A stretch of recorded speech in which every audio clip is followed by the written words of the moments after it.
Happy Thanksgiving, happy feast week. Ladies and gentlemen, let's sit back, enjoy, celebrate, and win some bets together this weekend. I'm your host, Greg Waddell, joined by Troy Macker, and today we will take you through the entire Big Ten betting slate. Looking forward to a couple great days of holiday sports. We've got football, we've got basketball. We'll get through it all. But first, reminder that here on the Bet Rivers Sports Network, we've got a couple amazing promotions ongoing for you, beginning with our football squares, where Bet Rivers players who place a same game parlay of at least $10 on NFL or NCAA football games can receive an entry into the weekly squares game. Those winning squares earn up to a $50 bonus bet per entry. You can see the app or the website for more details. In addition, we have a weekly college football profit boost pack. And as the season gets closer to the finish line, you won't want to miss out.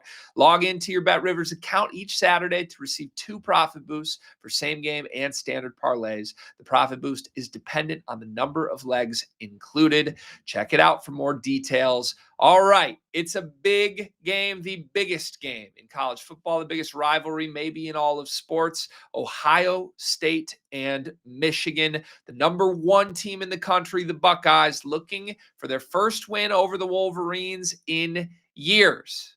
They should get it, but we've said this before, and they haven't gotten it.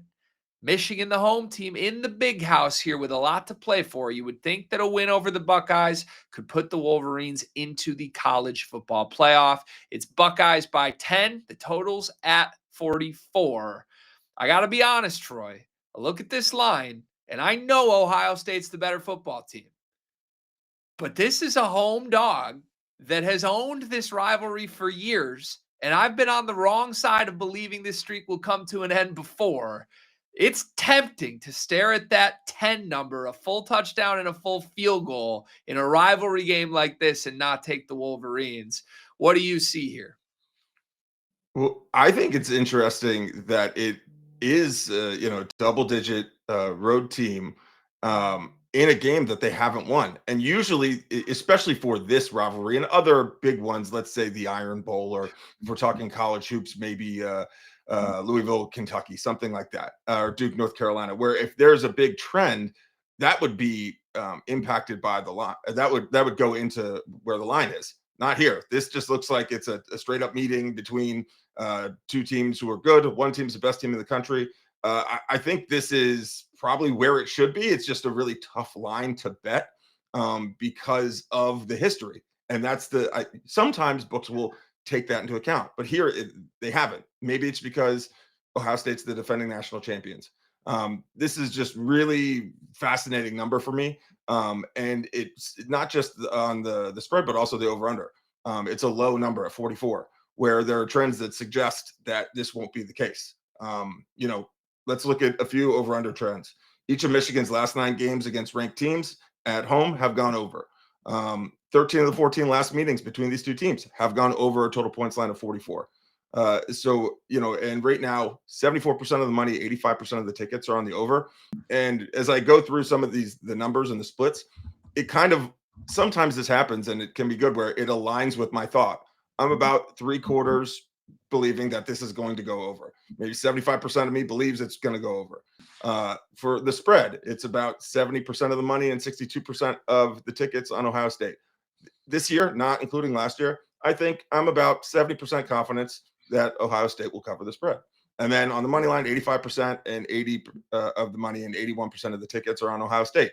I'm kind of confident around 85 to 90% that Ohio State's going to win the game. So as this one game this season with nothing else impacting, the betting kind of aligns with my thought. But then I remember Ohio State hasn't beaten Michigan, and Buckeye fans wanted to fire their head coach even after winning the national championship because they can't beat Michigan.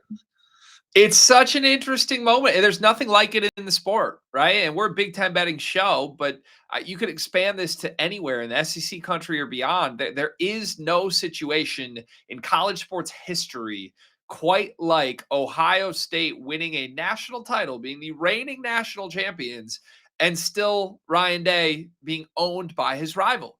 I mean, I don't even know what exactly the motivation is going to be. I would like to think that title that they won is going to free him up a little bit. And if you've watched this program this year, you know I am kind of an emotional handicapper. I'm a big spot better. Like I think that stuff matters with college athletes. It really does. And say what you want, but in my 32 years on this planet, this rivalry has been a cyclical one. If you are mired in the team in the win streak, it's hard to snap you out of it. It just is. And I think you can have situations where there's a locker room full of 100 kids that all they know is beating Ohio State, or all they know is finding ways to lose against Michigan. That's the reality. And last year proved that as Sharon Moore took over for Jim Harbaugh and with no quarterback was still able to go into the horseshoe and beat the national champions. So for me, I don't know how you can confidently back Ohio State, even if you believe they are the better team here. If you really want to get situational with it, this is a Michigan team that needs this win to make the playoff.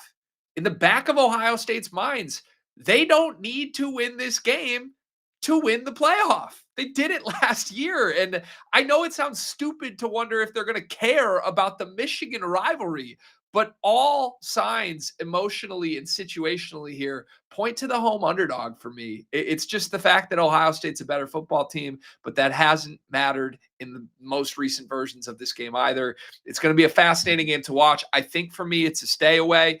If anything, I do like the idea of the over at that very low number because, look, it was a 23-point game last year. This was a game last year where, again, Michigan was so incompetent offensively.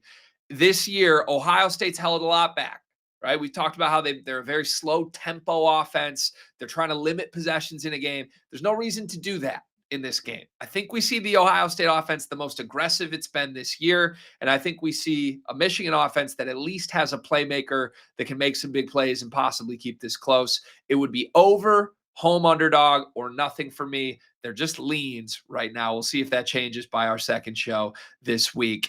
Next on the list, it is Iowa and Nebraska in Lincoln here. The Hawkeyes favored by 6, very low total at 38.5. I'll be honest, I'm looking at the under here, given the situation with both of these teams. Nebraska, Dylan Raiola out for the year, a backup quarterback situation that I felt good about last week going into Happy Valley. Could not have been more wrong. I mean, it was an emotionally charged Penn State win, but this was a Nebraska team that I think had a lot to play for still that really just could not move the ball in that game. Then you look at Iowa, we all expected this big bounce back statement win over a dead Michigan State team in Kinnick. They couldn't move the ball for 3/4 of that game against a Michigan State defense that is missing a lot of pieces right now. I just think these are two dead offenses. I really do. I think Iowa's kind of sapped from whatever magic they had earlier in the year. And I think Nebraska without Raiola is just not the team they once were. So under 38.5 will be on my card, despite it being a very low total. Are there any trends to add here, Troy? That Iowa -6 is a concerning number because of what it represents is kind of the difference between Iowa's losses and games against good teams. And then it's two really standout wins by more than 6 points. When they lose games or even against close opponents in the Big Ten, it's within 5 points. Now they have a home win, blowout win against Minnesota, who, as we've discussed on previous shows, is terrible on the road. The home team has won like 9 straight games in which the Gophers appear in. So no surprise there. They are an awful team on the road. And then a road game at Rutgers, and Rutgers defense dreadful.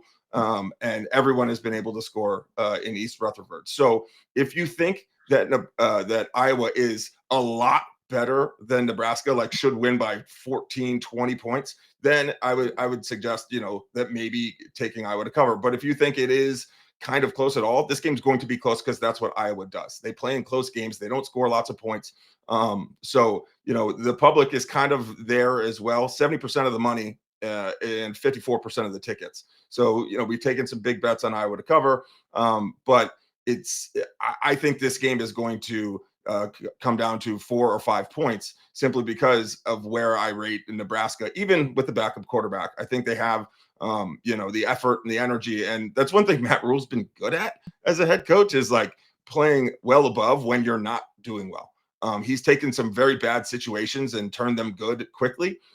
even just like getting a bad team to win 3 games in a row. So, I could see this being a closer game.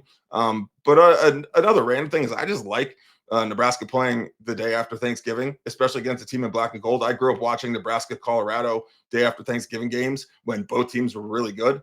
And Nebraska is not back. They are, if Texas is back, if Miami's back, Nebraska might never be back. But with a healthy Raiola, it's their closest shot, especially with Rule still being there on a new contract. Yeah, you're not wrong. I'm totally with you. The nostalgia of watching this team on this day just makes you almost want to lean to the home team here. But look, I will say this: if you're trying to talk yourself into the Cornhuskers, what I saw from Iowa against a ghastly Michigan State team last week is a team that can lose to anybody. Truly. I mean, if Michigan State didn't shoot themselves in the foot 6 times in the final 4 minutes of that game, they do lose that game at home to a winless team in this conference. Nebraska's not that level of incompetent, despite what happened against Penn State last week. So, look, we're through 2 games here. It's the first of 2 shows early in the week for us, but I think there's a reason to potentially lean to the 2 home underdogs here through 2 games. Turning to our 3rd game, I think this is where my thoughts might change. Indiana on the road at Purdue. Barry Odom's first rendition of this rivalry with Curt Cignetti. It's Hoosiers minus 28.5. The total's at 54.5. Now, a year ago, with an Indiana team that was good, college football playoff bound, not this level of good. Indiana won this game 66-0.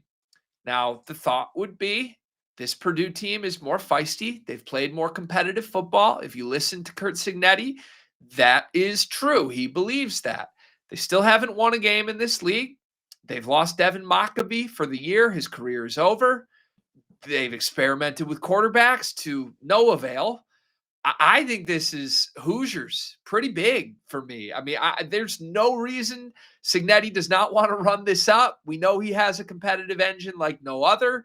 I like Indiana here. I also like the over. I mean, I look at Indiana this year. They've scored 55 points in 5 of their 11 games, including that huge win over Illinois. Conference wins over good teams, or at least teams that are Purdue caliber in Maryland and UCLA. So, look, I think points are going to be scored. Mendoza's got a Heisman Trophy to win. I was saying this before we clicked record. How good would a 400-yard, 5-touchdown game from Mendoza do for Cignetti's narratives right now? There's no resistance from this Purdue secondary. For me, it's Hoosiers and the over, and I won't be surprised if they cover it by themselves. Anything to add, Troy?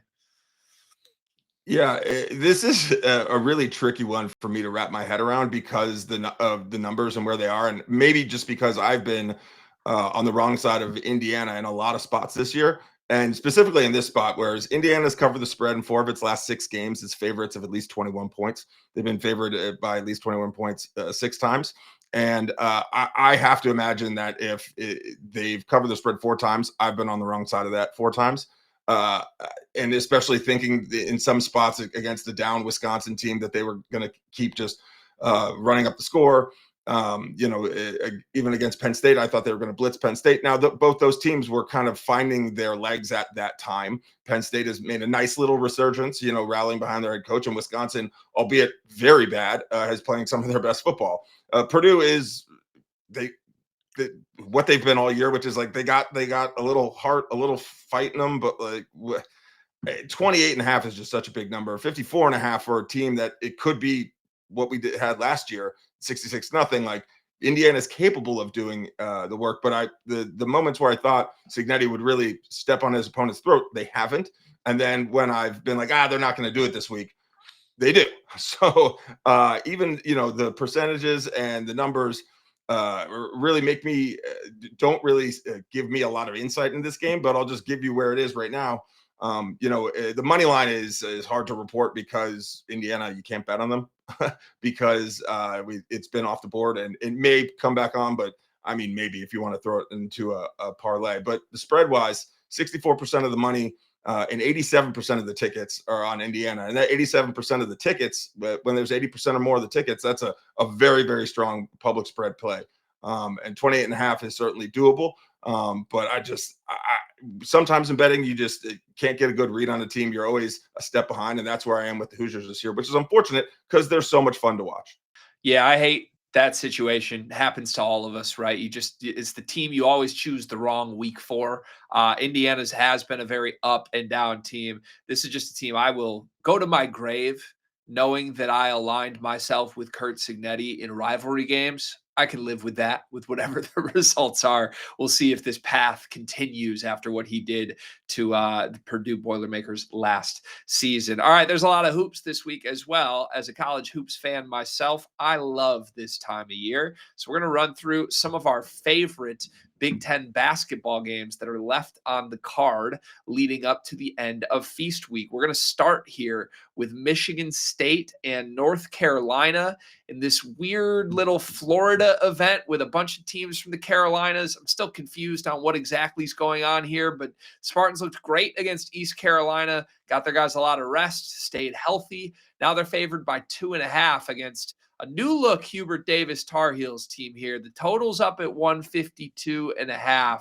I don't think there's anything here for me. I wouldn't be surprised with any outcome here. Michigan State is tough as nails. This is a throwback Tom Izzo, get the most out of them group. Jeremy Fears leading the country in assist rate has been phenomenal. The one thing that keeps me off backing the Spartans in this game, quite frankly, is my respect for Caleb Wilson. He has shown up in their biggest games this year. You think back to that first real big test against Darren Peterson, everyone's favorite freshman in the country before Darren Peterson basically opted out of the rest of November. Caleb Wilson punked him and let him hear about it and made sure he found a camera after the game and said, "That's everybody's favorite, right? I remember what happened in the McDonald's All-American game. I had a message for him." I don't know if he has any motivational reasons to get up for Michigan State other than the fact that it's Michigan State. But I know this, Cohen Carr is too small to guard Caleb Wilson. Jackson Kohler is too slow to guard Caleb Wilson. I think Caleb Wilson may be good enough to win this game. I also think Michigan State's infrastructure is so dang good. I'm going to sit back and watch this one with no plays. Do you have any thoughts here, Troy?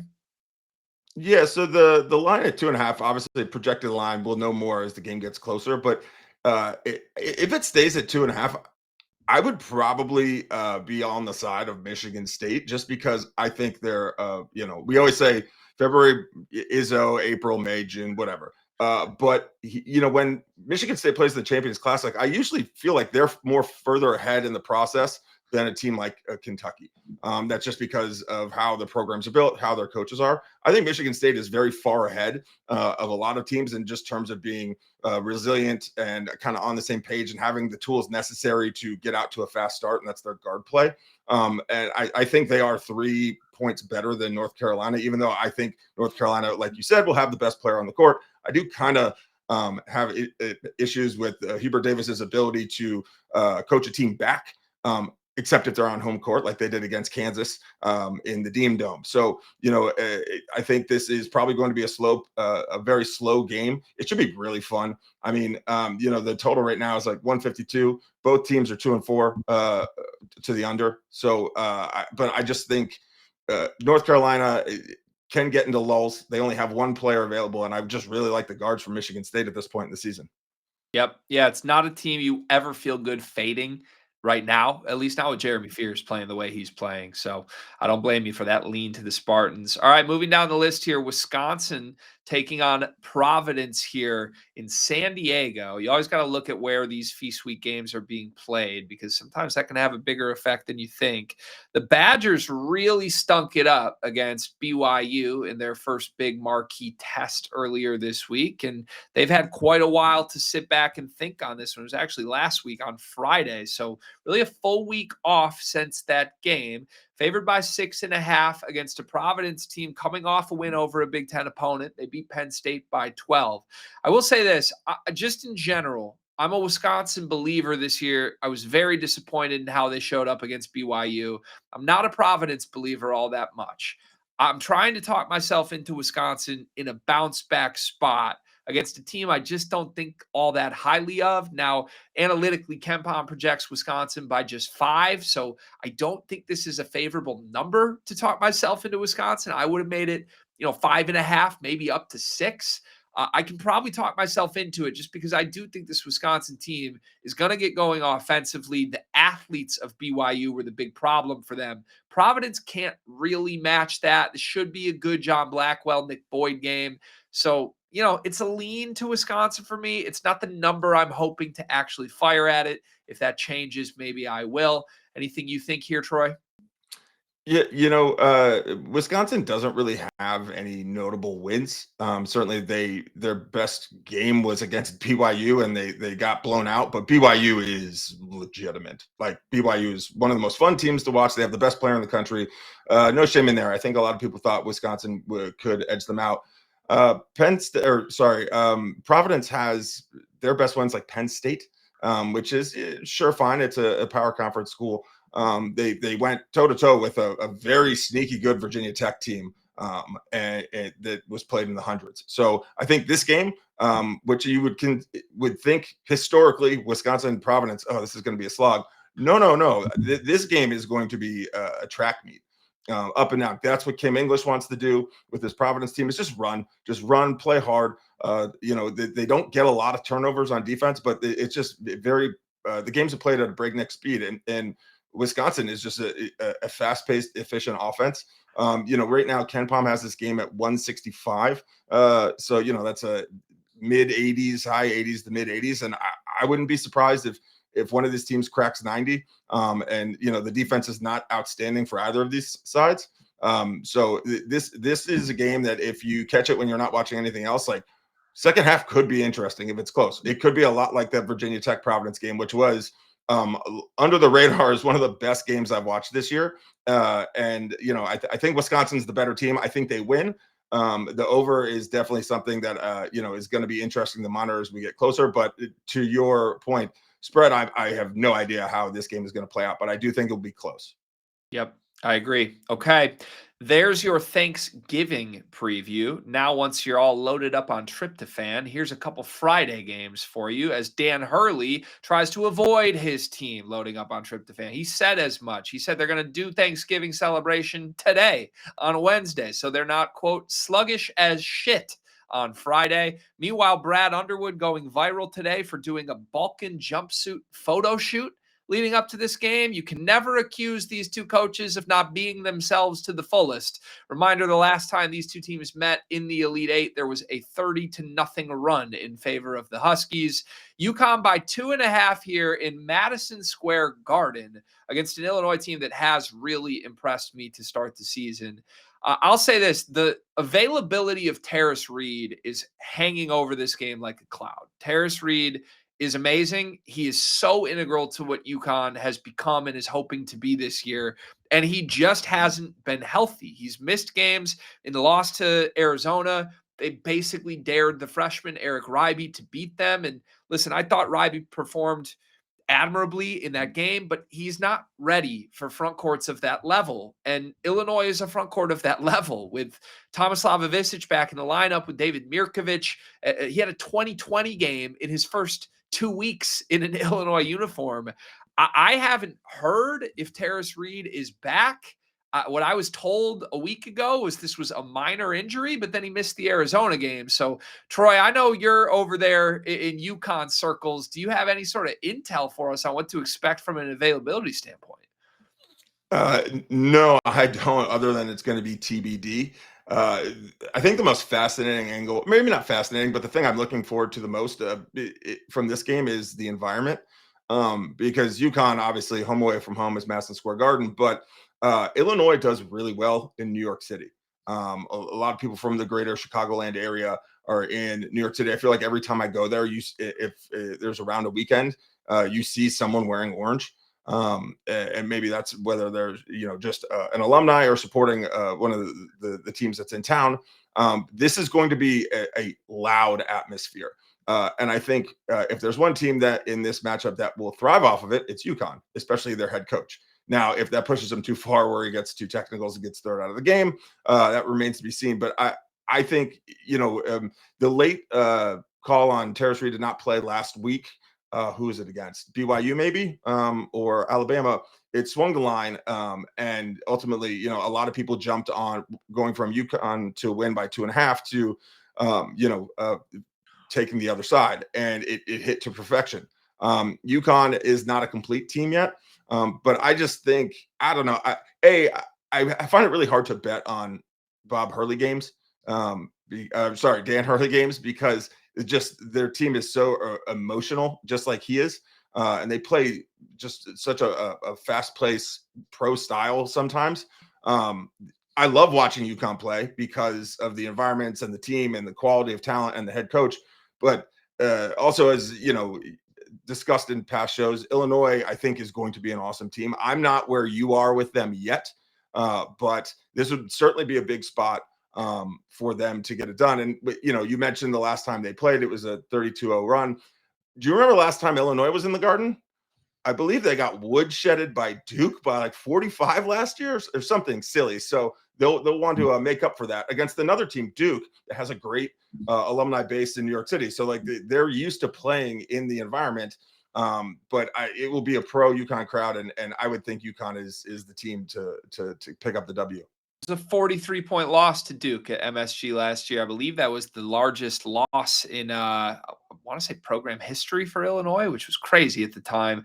Yeah, you're right. To your point, I think I might be Illinois' biggest fan, truly. I think the team can be a national championship team. I really can. I also am not psychotic enough to back Brad Underwood against Dan Hurley. And I'll be clear, if Terrace Reed is listed as available and this line is 2.5, I am all over UConn minus 2.5. But I think Terrace is just so important, both schematically to what matters in this game and also UConn in general, that I can't touch it unless I get confirmation of that. So it's a monitor for me, although I know that line's probably going to move the moment we get public confirmation that Terrace Reed will be playing in this game. Two more big games here on the college basketball front. The Michigan Wolverines have really become a team that has just become the story of this sport this week. I mean, 70 points of victory, margin of victory over Auburn and San Diego State in back-to-back games in this Players Era Festival. I looked this up. In 25 years of Michigan basketball, they only have 2 wins from 2000 to 2025 of 30 or more points against KenPom top 50 opponents. This year, they have 2 more in 2 attempts. That's crazy. It's truly absurd what they've done. Now, Gonzaga is amazing. They're the number 1 team in the country per KenPom. They play through their front court as well. This should be one of the more entertaining games of the year. To me, it really comes down to if you're buying the monstrosity of this Michigan front court at the level it's looked this week, flustering a Gonzaga front court of Graham Ike, who is a little undersized as a volume scoring big at 6'9". I tend to think Michigan's going to hold up well here, but I also think Gonzaga's defense is elite. It would be a lean to the under at 163.5 for me. It would also be a lean to Michigan money line if you can get it at plus money. Troy, anything to add? Yeah, some trends to help out your under there. 33 of Michigan's last 37 neutral court games against ranked teams have produced a total of 158 or fewer points. Right now, over-unders at 160.5. And 3 of Michigan's last 4 games have gone under the total points line. Gonzaga is a really old team, but so is Michigan, and they transfers who fit in well. I've been a big believer. Maybe not as much as you are in Illinois, but I was pushing back against a lot of the doubters last week of Michigan because they weren't very efficient and they were pretty sloppy. But I just think the quality of the talent that they have, the size that they have on the interior, is a good matchup for Gonzaga. Like Michigan's been the most impressive team in the country, and you're over the last 7 to 10 days, and your reward is just like college basketball's most unbeatable non-conference December team. Gonzaga's always playing these games. They'll play anyone, anywhere. Usually they'd like to keep it on the West Coast, but this is going to be such a fun matchup, to the point where, we've mentioned KenPom a lot. And if if there's any site you should subscribe for, a paid subscription, this is the one that, as a basketball fan, is at the top of the list. And the fan match thrill score that KenPom spits out for every game, every day, for Gonzaga, Michigan, is listed at 91.3. I don't think I've ever seen one that high. Like, there have been a lot of good games this year, and maybe to a bit of a hyperbolic level where I'm saying every top 25 matchup looks great on paper and like has played out really well. This one on paper is going to be the best one of them all. And we've seen some great matchups already. Yeah, for all of the griping on the internet this week about the Players Era Festival, if the end result is Ken Palm's number one team versus Bart Torvik's number one team at 9:30 p.m. or whatever time this is, like, let's just sit back, grab some popcorn, and enjoy this one, folks. I think it's going to be a blessing for college basketball fans. Last up for us in the Big Ten basketball card this week is the Maryland Terrapins, who man, it's rare that I feel bad for Buzz Williams, but I think that's about where I'm at right now. Stepping into the vacancy Kevin Willard left the Terrapins with.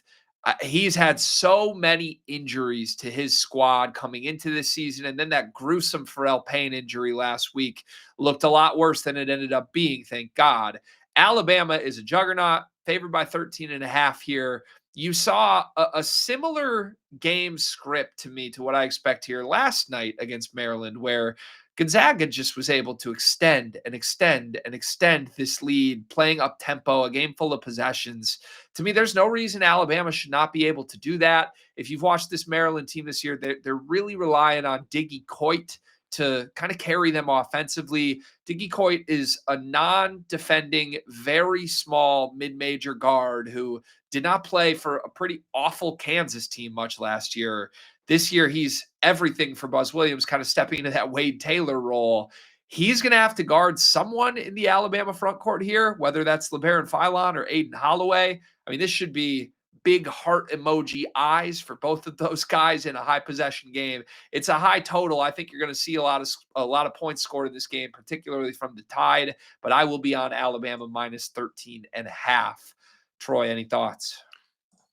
Yeah, I wonder if a lot of times in these non-conference tournaments, a team that is still really good, like Alabama, they suffer a loss, maybe against a good team, and you're playing someplace tropical or away from home, and then it just snowballs a little bit. You lose 3 in a row, and that doesn't mean you're not a Final Four candidate, but we see this all the time, and I don't think I'd pick Alabama to lose this game, but there is just something about Buzz Williams where this could be a spot where he could, or now that he's gotten 7 games under his belt, and his team is finding a little bit of an identity. Like, Alabama is clearly the better team. I think this is me trying to work my way away from Alabama 13.5. Like, they're far better. If Maryland had Jacoby Gillespie, who's tearing it up elsewhere, and if they had Rice, who's at USC, who is tearing it up, this would be a far different picture. But I just wonder, Alabama has been playing a lot of high-end competition over the last few weeks, and they still have more in store. Like, they've had one of the strongest schedules thus far. So I think they win. Their guard play is excellent. Philon has been must-watch TV. But I just wonder if Buzz has that magic, and he can. It's unexplainable, but for some reason he can just will a team in a spot, kind of maybe sense a little bit of blood in the water. The team isn't operating great. So I wouldn't be surprised if Maryland keeps it within 13.5, even though, they've failed to cover the spread in 5 of their last 7. Under here might be the play. 164.5. It's more of adjusted than, last week when they had 182 against Illinois, and it was 8 points off, even with 30 minutes of 2-minute basketball at the foul line. 4 of Alabama's last 6 games have gone under the total points line, but 5 of their last 6 games have gone over 164.5. So the book has kind of been off on Alabama totals this year. And we usually talk about that early in the season when books don't get a good read on teams. But a lot of times they're like mid-majors, Big West teams that are playing, low major games at 11 p.m. Eastern. But they've gotten it wrong on a high major team that we all know loves to shoot threes and loves to get up and push it. But Alabama has been playing far better, lockdown defense. So if you're looking to bet the total on Alabama, just pay heed that they've been kind of aghast by some really good competition. They're playing far better defense than we think Alabama has been prone to playing. And if Maryland wants any shot, they're going to have to slow the game down. Yep. Yeah, not wrong whatsoever. All right, we're going to wrap the show. I'll give out a best bet before we get out of here. Looking back at this, lots of college basketball to choose from. I go back to a college football game, though. I just love that over in the Indiana-Purdue game. I truly come back to what I believe Cignetti is. I think he's a monster. I think he has so much to play for in this game. And I think the Purdue secondary is arguably the weakest one unit of any team in this conference. It's been that way all season. They've given up big plays galore. We've got a quarterback with a Heisman Trophy on the line. We've got a team that we know wants to continue beating their rival by 60. I won't be surprised if Indiana gets to 60 themselves in this game. It was 66-0 a year ago with a less potent offense against a winless Purdue team. This is still a winless Purdue team with a lot of departures. So give me the over. Maybe we get a touchdown, maybe 10 points from Purdue to chip in. We'll certainly get there if that happens. But there we have it. Lots to bet this week. It's been a wonderful show. Troy, thank you so much for all the insights. Reminder, we've got one more show for you later this week on Friday. Tune back in with us here on the Bet Rivers Sports Network to see more before the weekend. Cheers.